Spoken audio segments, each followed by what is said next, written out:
The Right Side with Doug Billings.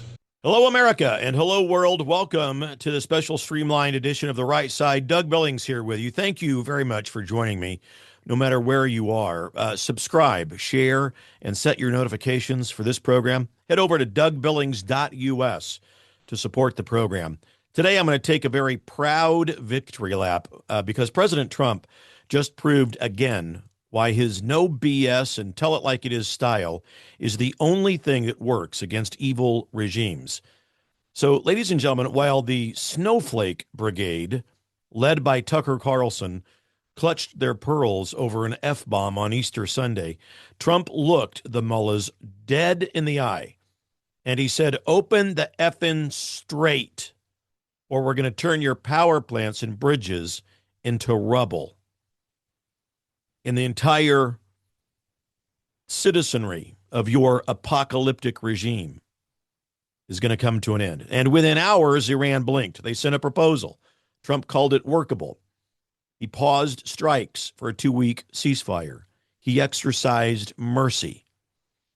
Now, let me tell you something that no one in the mainstream media and no other influencer has told you. America has won in Iran by using only 10% of its military power. 10%, folks. And we're honored that it is over and completed, at least for now, on our terms. Nobody trusts the mullahs. That's why I'm saying for now. And also, ladies and gentlemen, we've honored the lives that we've lost by staying in the fight and finishing the damn job, just as every one of the families of the fallen heroes wanted us to do. The strait is open, ships are moving, oil prices are dropping, face-to-face talks are being set for Pakistan. Folks, it's strength right in front of us. That's not weakness. And to those who whined, Christians don't use that kind of language, Doug. Not that kind of language on Easter Sunday. He used the F-bomb. He said he was going to wipe out the entire population. Hang on a minute. I want to be very polite. I want to be very firm. And I want to say categorically, snap out of it. We don't clutch pearls about tone if we intend to return America to the divine providence of God and the intent of the founding fathers.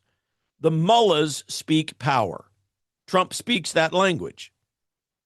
And he separated, obviously, the ancient Persian people and their very proud culture that has been there for thousands of years before the apocalyptic death cult regime that's in place now. He separated. He wasn't talking about wiping out, the Persian culture, the Iranian people. To believe that nonsense is to demonstrate the very height of intellectual immaturity.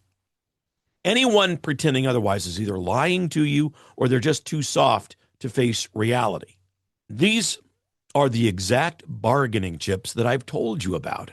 Since this whole Operation Epic Fury, it's not a war that we've used to deliver this breakthrough. It's not a war. Look, I don't know why everybody and their brother is calling it war. Well, I do know, because the algorithm loves that. It's for clicks. It's not a war. The bargaining chips, forward deployed United States troops as real leverage, not endless occupation, ladies and gentlemen, not a quagmire, not boots on the ground. It was a clear warning that an entire civilization, meaning the regime, not the Iranian people, could be wiped out. The threat to destroy power plants, bridges, critical infrastructure, not war crimes, not even close. It's pure pressure to force negotiations. And Operation Epic Fury itself, count it, 38 days, less than 10% of our combat power was used. And as a result of using our 10%, the entire Iranian Navy is at the bottom of the sea. Their air force is wiped out. Missiles are destroyed. Senior leaderships have been turned into red mist. Space Force, satellite surveillance, already locked in on every nuclear site, with the private warning to these guys that any tampering means more red mist. Secretary of War Pete Hegseth said it plainly. Iran begged for the deal, folks, because they had no options, nothing left.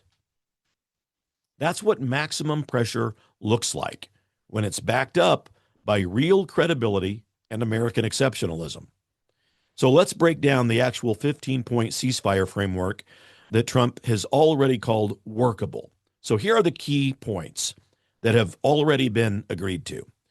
Immediate reopening of the Strait of Hormuz with full freedom of navigation, zero uranium enrichment at any level, and a joint removal of all of the buried nuclear dust, as Trump put it, under American oversight. Don't worry about it. Ladies and gentlemen, we have special forces trained in the recovery of these kinds of nuclear elements. No problem. We'll also have agreed to 24/7 Space Force surveillance on every nuclear site in that country. Tariff and sanction relief only after verified compliance of all of the above. The United States will assist managing traffic in the tolls in the Strait of Hormuz, which of course would lead to more billions, maybe even trillions of dollars for us. We're in control. A complete halt to all attacks by Iran and its proxies. Face-to-face talks scheduled in Pakistan very soon, and a 2-week ceasefire window, while the United States forces stay fully in place and ready to act if the Mullahs decide to play games. I don't trust the Mullahs. I don't trust them any more than Trump does. Who among us does? 2 weeks gives them a long time to try to hide weapons, but our satellites are watching, and they've been warned. Vice President Vance, I think, said it best. If they lie or if they cheat, they're going to find out. Trump is not going to mess around. So that is smart power, ladies and gentlemen. It's also demonstrating mercy under overwhelming strength. And yes, Europe, hello, Europe, you owe us big time yet again. The Strait reopening saves your economies from another energy crisis. And ladies and gentlemen, who among us doesn't realize that for decades, Europe has free-ridden on American security while they buy cheap energy from our adversaries?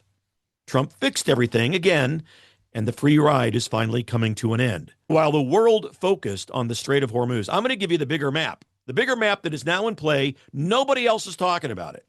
Trump has kicked China out of Latin America. Panama is no longer a Chinese outpost. Venezuela is liberated from China's grip. Conservative waves are sweeping Argentina, Chile, Bolivia, and Colombia. The Chinese, the Russians, and the Iranians no longer have a footprint in our backyard. That's the Don Rowe effect right there in action, folks. We haven't even talked about Greenland. It's ours too. Russia out, China out. And the benefits of the minerals, the strategic placement of troops is all ours up there. This is the entire Western Hemisphere, ladies and gentlemen. And over in Russia, well, they're equally neutered as well. Folks, listen, they've got over 1 million casualties in Ukraine, propping up Assad in Syria, cut off from its last major partner in the Middle East, Iran. They're gone. So Trump's strikes on Iran mean that we can indirect Russia shipments across the Caspian Sea at our pleasure, at our will. Their proxy network is collapsing. Our adversaries are at their weakest position in decades.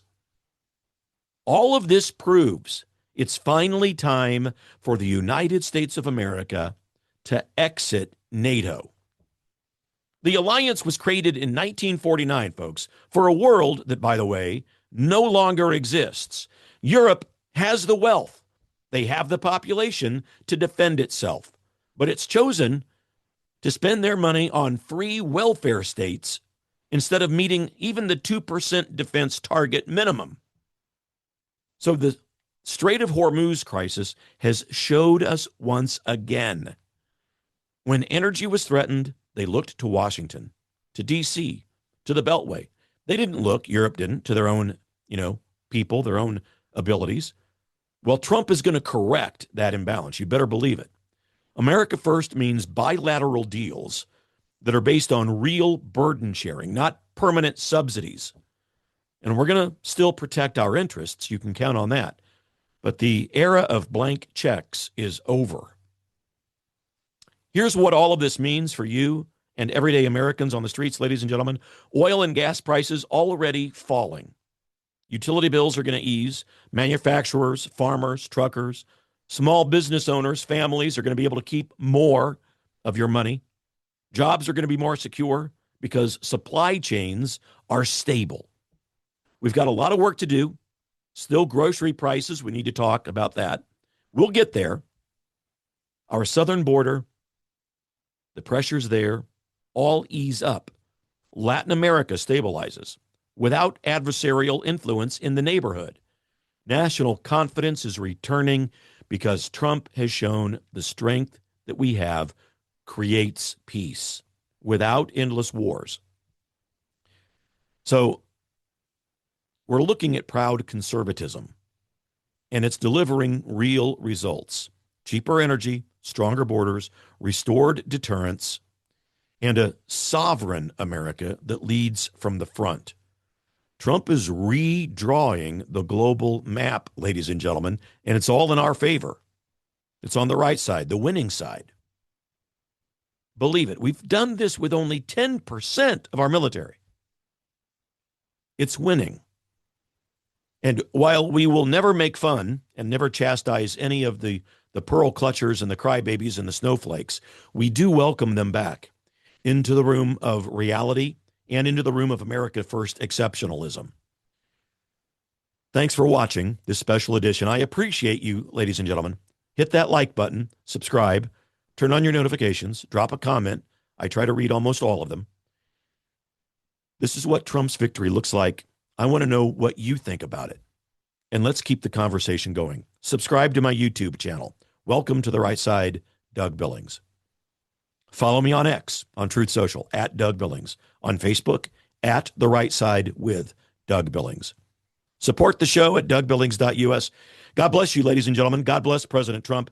God bless the United States of America. We are in this thing together, I promise you. Believe it, for the Republic. Cheers. The Right Side with Doug Billings.